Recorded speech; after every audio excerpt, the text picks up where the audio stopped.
In this lecture, we will explore the key concepts and principles of psychology as they are understood and applied in the context of Eastern systems such as Hinduism, Buddhism, and Taoism. First, let us begin by defining what we mean by Eastern systems. These are religious and philosophical traditions that originated in the eastern part of the world, such as India, China, and Japan.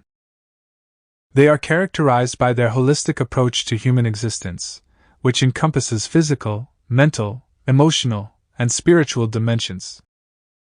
One of the key concepts in Eastern systems is the idea of the self.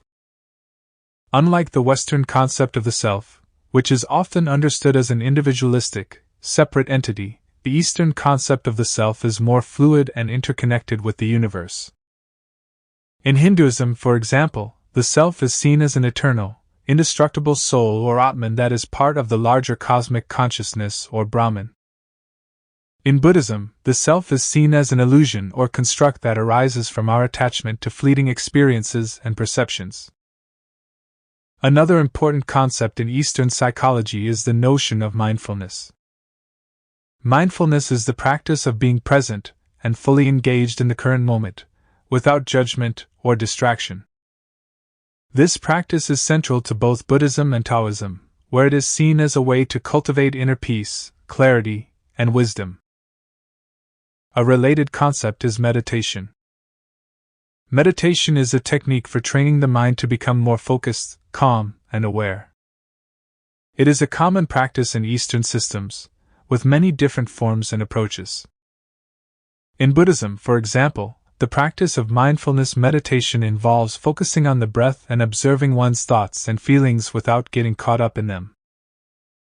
In Hinduism, there are various forms of meditation, including mantra meditation, which involves repeating a sacred word or phrase, and Kundalini meditation, which involves awakening and channeling the energy of the life force or prana.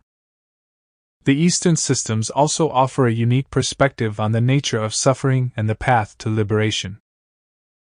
In Buddhism, the Four Noble Truths provide a framework for understanding the root causes of suffering and the way to overcome it. These truths state that suffering is inherent in life, that it arises from our attachment to desires and cravings, that it can be overcome by cultivating wisdom and compassion, and that the path to liberation involves following the Eightfold Path, which includes practices such as right mindfulness, right intention, and right action. Similarly, in Hinduism, the goal of human existence is to achieve liberation from the cycle of birth and death, known as samsara, and attain union with the divine, known as moksha.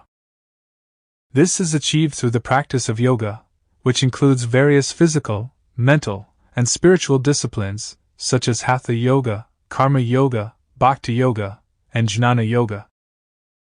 In conclusion, Eastern systems offer a rich and diverse perspective on psychology, one that emphasizes the interconnectedness of all things, the importance of mindfulness and meditation, and the possibility of transcending suffering through wisdom and compassion. By exploring these concepts and practices, we can gain a deeper understanding of the human psyche and our place in the universe.